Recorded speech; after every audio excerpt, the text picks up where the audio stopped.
자신에 대한 평판 따위는 신경 쓰지 마라. 누구든 자신에 대한 타인의 생각을 알고 싶어 한다.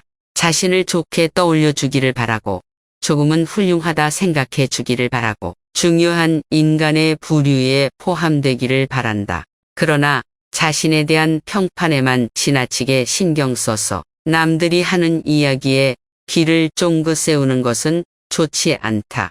왜냐하면 인간이란 항상 옳은 평가를 받는 것은 아니기 때문이다. 오히려 자신이 원하는 평가를 받는 경우보다 그것과 완전히 상반된 평가를 받는 것이 일반적이다. 현실이 이러함에도 불구하고 자신의 평판이나 평가 따위에 지나치게 신경 써서 괜한 분노나 원망을 가지는 것은 어리석은 짓이다. 타인이 나를 어떻게 생각하고 있는가? 그 같은 일에 지나치게 연연하지 마라. 그렇지 않으면 실은 미움을 사고 있음에도 불구하고 부장이다, 사장이다, 선생이다라고 불리는 것에 일종의 쾌감과 안심을 맛보는 인간으로 전락하게 될지 모른다.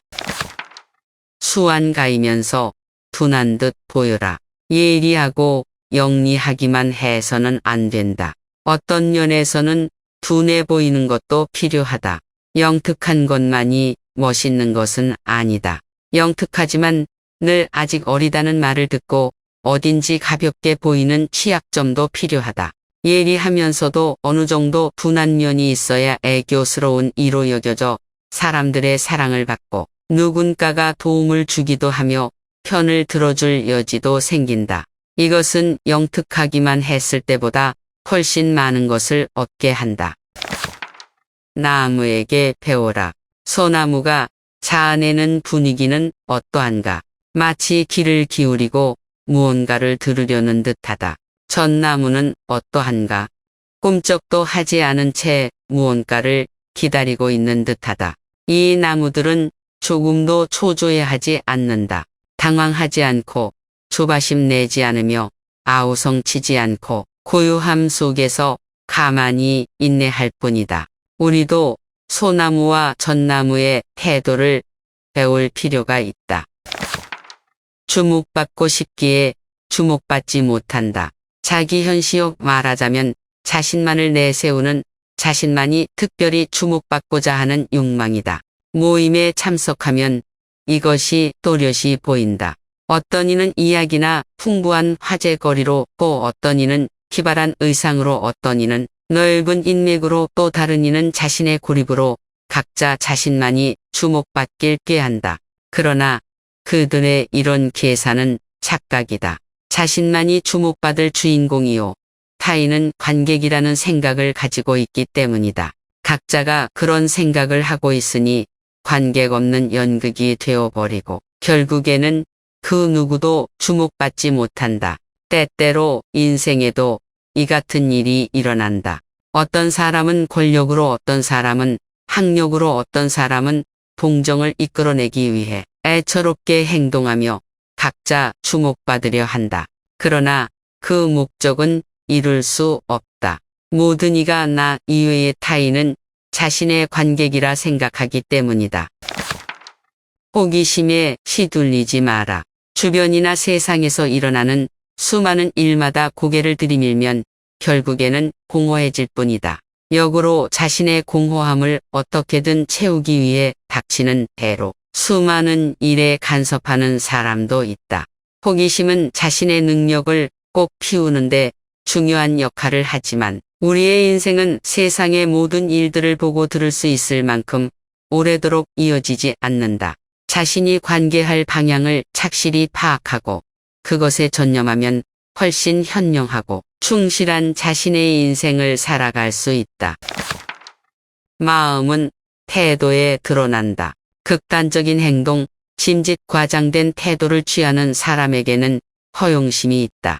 자신을 크게 보이는 것, 자신에게 힘이 있다는 것, 자신이 뭔가 특별한 존재라는 것을 타인에게 각인시키길 원한다.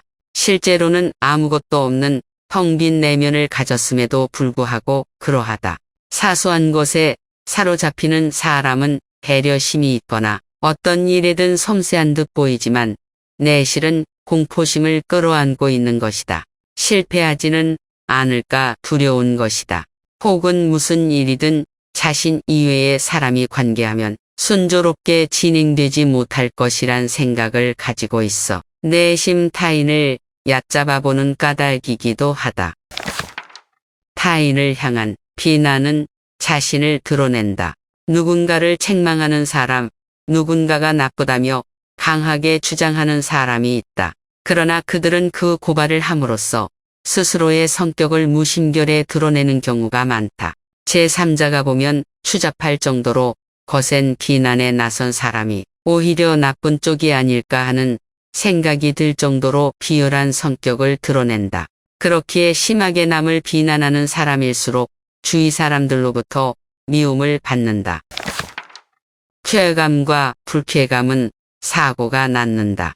우리는 특정한 그 무언가가 자신에게 쾌감 또는 불쾌감이라는 감정을 불러일으킨다고 굳게 믿고 있다. 그러나 실제로 그 모든 것은 자신의 사고방식의 작용에 의한 것이다. 예컨대 우리는 어떠한 일을 한 다음 그렇게 하지 않았다면 좋았을 텐데 라며 불쾌감을 맛볼 때가 있다. 반대로 이렇게 했더니 최고의 결과를 얻었다며 쾌감을 맛보기도 한다. 이 같은 생각이 가능한 이유는 자신이 두 가지 방법 가운데 어느 쪽이든 선택할 수 있었다고 믿기 때문이다. 결국 어떤 상황에서건 자신은 항상 선택의 자유가 있다는 전제에서 나온 생각이다. 그러나 자신에게 선택의 자유가 있었다는 그 같은 생각조차 없다면 어떨까? 벌어진 상황에 대한 쾌감, 불쾌감이 생길 여지 따위도 없을 것이다. 자신의 사람됨을 이야기하지 마라. 인품은 중요하다. 사람은 때때로 그 사람의 의견이나 아이디어에 찬동하는 것이 아니라 그의 사람됨에 찬동하기 때문이다. 인품은 무슨 까닭에서인지 연출이 불가능한 것이기도 하다. 자신이 얼마나 좋은 인품인지 아무리 떠벌려도 사람들은 신용하지 않는다. 오히려 대중은 자신이 이룬 선행에 대해서 침묵하는 사람을 신용하고 함께 하려 한다. 수다스러운 사람은 무언가를 숨기고 있다. 자신에 대하여 끊임없이 수다를 떨지 않고는 견딜 수 없는 사람은 결국 자신의 본성, 본심, 정체에 대하여 숨기고 있는 것이다. 특히 거짓을 말하는 사람은 보통 사람들보다 말이 많다. 여러 사소한 정보를 주는 것으로 상대의 주의와 의식을 다른 곳으로 쏠리도록 하고 밝혀지기 두려워 숨기는 것에는 시선이 향하지 않도록 하기 위함이다. 둔감함이 필요하다. 늘 민감하고 날카로울 필요는 없다. 특히 사람과의 교제에서는 상대의 어떤 행위나 사고의 동기를 이미 파악했을지라도 모르는 척 행동하는 일종의 거짓 둔감이 필요하다. 말은 가능한 호의적으로 해석해야 하며 상대를 소중한 사람인 양 대하되 결코 이쪽이 일방적으로 배려하는 것처럼 보이지 않아야 한다. 마치 상대보다 둔한 감각을 가진 듯이 이것이 사교의 요령이며 사람에 대한 이로이기도 하다. 상대에게 상처를 주는 가장 확실한 방법. 무엇을 위해 상대를 헐뜯는가? 상대에게 상처를 주기 위함인가? 그렇다면 방법은 간단하다. 굳이 입을 더럽혀가며 목청 높일 것도 없다. 과장조차 배제하고 있는 그대로의 사실을 단적으로 말해주는 것. 그것만으로 충분하다.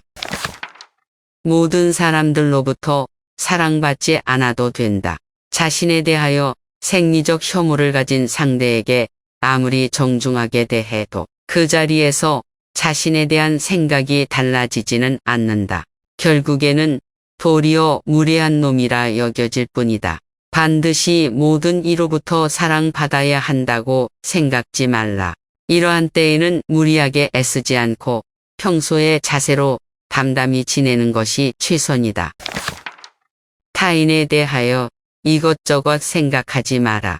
타인을 이렇다 저렇다 판단하지 말 것. 타인을 평가하지도 말 것. 타인에 대한 소문도 입에 담지 말 것.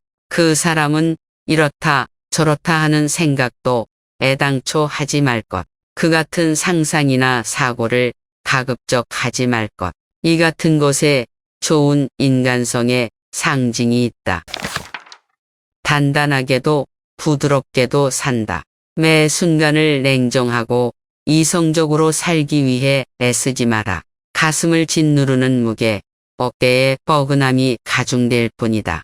이성적 사고, 계산적이고 합리적인 행동만을 고집한다면 만사가 힘겹고 점점 버티기조차 버거워질 것이다. 고양이처럼 유연하게 조금쯤은 부드러워져도 좋다.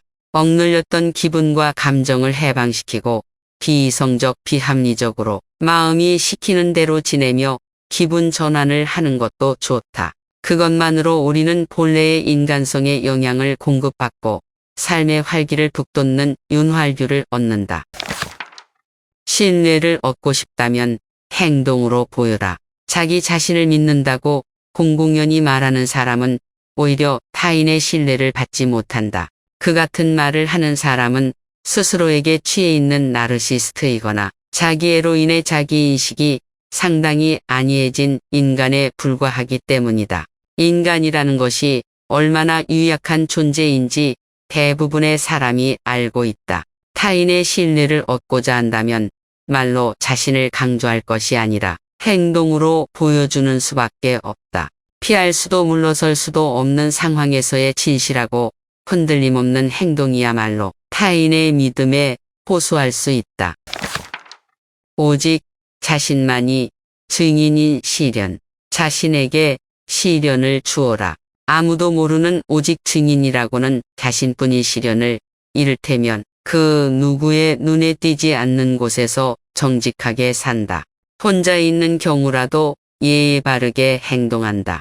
자기 자신에게조차 티끌 만큼의 거짓말도 하지 않는다. 그 수많은 시련을 이겨냈을 때 스스로를 다시 평가하고 자신이 고상한 존재라는 사실을 깨달았을 때 비로소 사람은 진정한 자존심을 가질 수 있다.